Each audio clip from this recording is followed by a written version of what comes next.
السلام عليكم ورحمة الله وبركاته صاحبيال. طبعا هذا الكيسان حاجة كشدي كاس كا طبعا هذا الكيسان حاجة كشدي waxaan ugu talagalay waxa weeyaan inaan ku duwano maanta xasiid baan doonaynaa inaan ku duwano runtii waa xilli casar ah oo xaaladda inta haysa waa casar gaabad weeyaan wadi ka arkaya xasiidiina niman oo dareeyo kuwi baasha suugo marka halkaa waan ku duwan doonaa insha Allah muuqaal cajiib ah waan ka duuban doonaa cajiib la socda marka la socda muuqaalka like iyo subscribe saar taada ku hadlayay okay jijiyo bal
ما ثقيل خاطر كده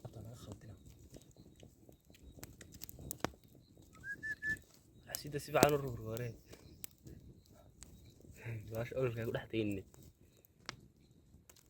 ترسم لنا